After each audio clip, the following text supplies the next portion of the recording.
Hello, welcome to Nimbus Learning powered by Engineers Academy. और जैसा आप जानते हैं कि एसएससी जेई का एग्जाम हो चुका है पोस्टपोन, जो कि होने वाला था अक्टूबर में, एंड ऑफ अक्टूबर।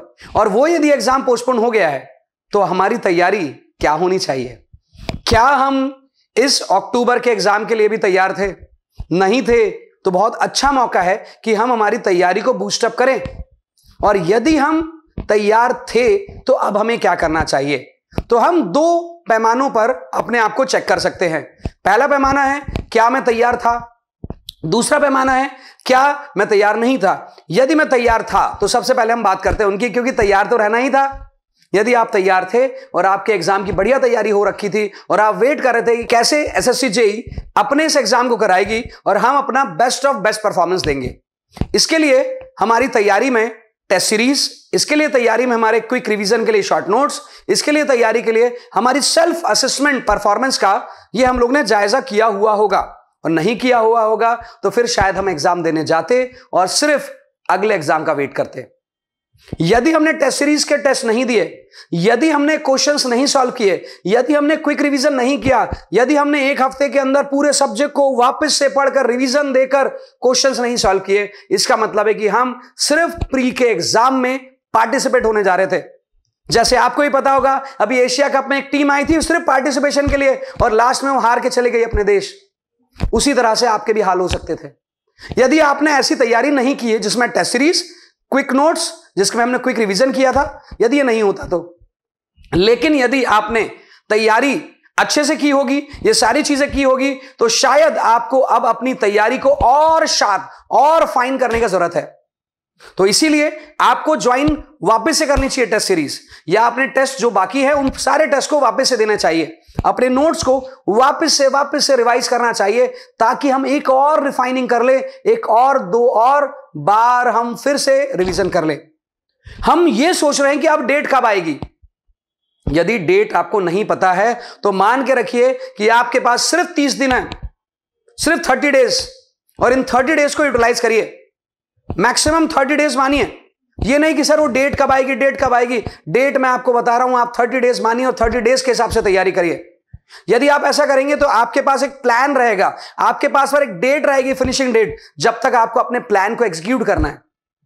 और अब बात करते हैं उन स्टूडेंट की जिनके कुछ सब्जेक्ट रह गए थे, जिनकी तैयारी में कहीं कमी रह रही थी, जिन्होंने टेस्ट सीरीज नहीं दी थी, सब कुछ पढ़ लिया था। ऐसे स्टूडेंट को उन कमियों को पूरी करना है। ऐसे स्टूडेंट को वो सारे क्वेश्चंस के एरिया को कवर करना है जो कि मोस्ट इंपॉर्टेंट है। हम यूजुअली ऐसा नहीं करते। हम यूजुअली पढ़ते कैसे? हम जब भी पढ़ते हैं पूरा subject right from first to last तक पढ़ते हैं। और आप एक चीज ध्यान रखिए कि एग्जाम पूरे सब्जेक्ट के मेजर टॉपिक्स का होता है। एग्जाम नहीं होता एक सब्जेक्ट के सारे टॉपिक्स का। हर एग्जाम में 50%, 40% टॉपिक से 90-80% क्वेश्चन आते हैं। और यदि हमने इनको टारगेट किया और इनको रिवीजन बार बार किया तो we will get easily 70% marks, that is 70 marks out of technical. और यदि मैं 70 से 80 टेक्निकल मार्क्स लेने का टारगेट यदि कर रहा हूं तो यह अप्रोच मेरा रहना चाहिए। लेकिन हम एज अ स्टूडेंट ये नहीं कर रहे हैं। हम एज अ स्टूडेंट क्या कर रहे हैं? सर मैं सारे टॉपिक को कवर कर रहा हूं। और उसकी गलती आपकी भी नहीं है। The person who is teaching you, जो पर्सन आपको गाइड कर रहे हैं, उन पर्सन का जिम्मेदारी है कि आपको ये बताए आपकी क्लासेस में, ऑफलाइन क्लासेस में, ऑनलाइन क्लासेस में, कि ये मेजर टॉपिक है, these are the most important, these are the least important. पढ़ाए सब, लेकिन ये जरूर बताए कि इंपॉर्टेंट क्या है। और यदि आपको पता नहीं है तो अपने मेंटोर से कांटेक्ट करें या जुड़े रहे निम्बस लर्निंग के साथ। यहां पर भी ये सारी जानकारी आपको दी जाएगी, जो कि मैं अगले वीडियोस में, अपने अगले वीडियो में सिविल इंजीनियरिंग के सारे इंपॉर्टेंट टॉपिक्स कौन कौन से हो सकते हैं एसएससी जेई 2025 के लिए, वो आपके लिए लेकर आऊंगा, जहां पर मैं सारी इंफॉर्मेशन आपके साथ शेयर करूंगा कि कौन कौन से मेजर इंपॉर्टेंट टॉपिक्स है और इन मेजर इंपॉर्टेंट टॉपिक्स के लिए आपको कितने समय में एक टॉपिक को कवर करना चाहिए। ये पूरी स्ट्रैटेजी के साथ मैं आपके पास पर एक बार फिर मिलूंगा। लेकिन अभी एक चीज ध्यान रखें, यदि मैंने तैयारी करी है, बहुत अच्छे से करी है, तो मैं अपनी तैयारी को और बूस्टअप करने के लिए रिवीजन ही कर सकता हूं, क्वेश्चंस को वापस से एक बार सॉल्व कर सकता हूं। वही क्वेश्चन नहीं, थोड़े नए क्वेश्चन। मैं वापस से पुराने नोट से नहीं पढ़ सकता।